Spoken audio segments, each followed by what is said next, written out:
تصوف کا ایک اور پہلو جو ہماری نظروں میں مشہور ہے یا جو صوفیہ جس کی طرف توجہ دلاتے ہیں وہ ہے زہد، تارک الدنیا ہونا۔ اس کے حوالے سے بھی کچھ ارشاد فرمائیے۔ زہد جو ہے نا، زہد یہ ایک تصوف کے جو مختلف شعبے ہیں ان میں سے ایک شعبے کا نام ہے۔ یعنی تصوف کے اندر صبر بھی ہے، شکر بھی ہے، توکل بھی ہے۔ تصوف کے اندر ہی قناعت بھی ہے، قناعت، مال کی محبت چھوڑنا بھی ہے، دنیا کی محبت ختم کرنا بھی ہے۔ یہ ساری چیزیں تصوف کے اندر ہیں۔ چونکہ بہت زیادہ برائیوں کی بنیاد دنیا کی محبت ہے۔ حدیث مبارک میں فرمایا گیا کہ حب الدنیا رأس کل خطیئۃ، دنیا کی محبت ہر برائی کی جڑ ہے۔ دنیا کی محبت ہر برائی کی جڑ ہے۔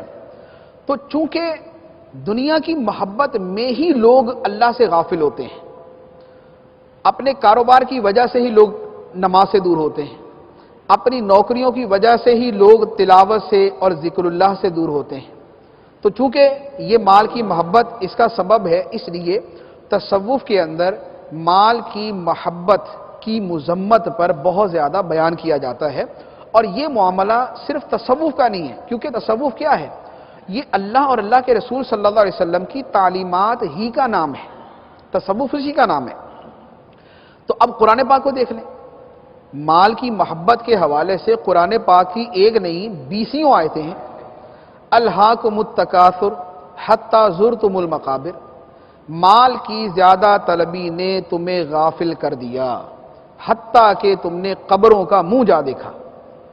تو یہ اللہ تعالیٰ نے قرآن پاک میں فرمایا۔ قرآن پاک کے اندر ہی اللہ تعالیٰ نے فرمایا کہ لوگوں کے لیے مزین کر دیا گیا کیا؟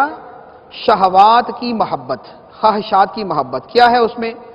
عورتیں ہیں، بچے ہیں، سونے چاندی کے ڈھیر ہیں، سواریاں ہیں، زمینیں ہیں، مکانات ہیں۔ یہ ساری چیزیں بیان کر کے اللہ تعالیٰ نے فرمایا ذالک متاع الحیات الدنیا، یہ دنیاوی زندگی کا ساز و سامان ہے۔ واللہ عندہ حسن الثواب، اور بہترین ثواب اللہ کے پاس۔ ٹھیک ہے، تو یہ مال ہی کے بارے میں اللہ تعالیٰ نے فرمایا۔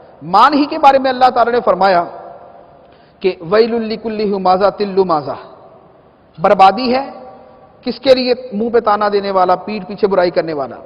الذی جمع مالا وعددہ، جو مال کو جمع کرتا ہے اور گن گن کر رکھتا ہے۔ وہ پیسے ہی لگے ہوئے، کتنے ہوئے؟ لاکھ روپیہ، 1.5 لاکھ، 2 لاکھ، 3 لاکھ، 4، مال کو گننے میں لگا ہو، اسی کی مذمت اللہ تعالیٰ نے بیان کی۔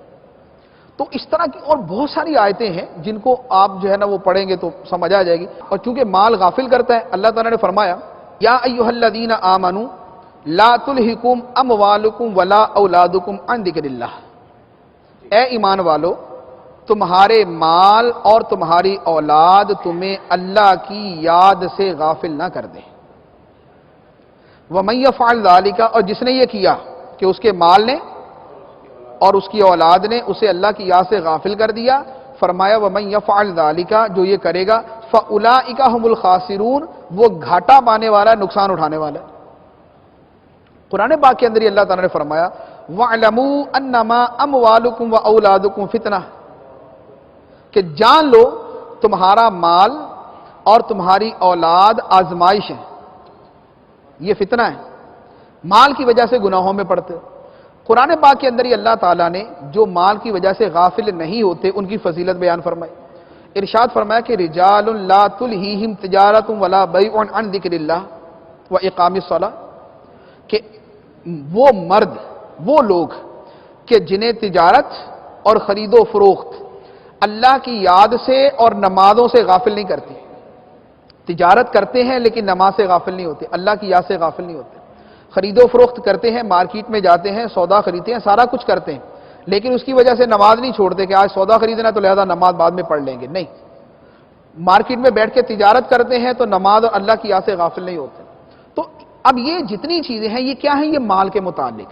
اب یہ میں نے چند آیتیں عرض کی ہیں، اگر قرآن پاک کو تھوڑا سا بنظر غائر دیکھنے کے بعد عرض کیا جائے تو ہو سکتا ہے کہ 100 آیتیں پڑھ دی جائیں۔ تو چونکہ مال کی محبت بندے کو خدا سے غافل کرتی ہے، نیکیوں سے دور کرتی ہے، ذکر اللہ سے دور کرتی ہے، نمازوں سے دور کرتی ہے، اس لیے قرآن میں اور احادیث میں مال کے حوالے سے بڑی تاکیدیں کی گئیں، بڑا سمجھایا گیا۔ اور تصوف چونکہ ہے ہی لوگوں کو خدا کی طرف لے جانے کے لیے، تصوف کا مطلب ہی یہ ہے کہ لوگوں کی غفلت ختم ہو جائے اور غفلت کی جگہ خدا کی یاد آ جائے، بے نمازی پن چھوٹ جائے اور کامل درجے کی نمازیں اس کی جگہ پر آ جائے۔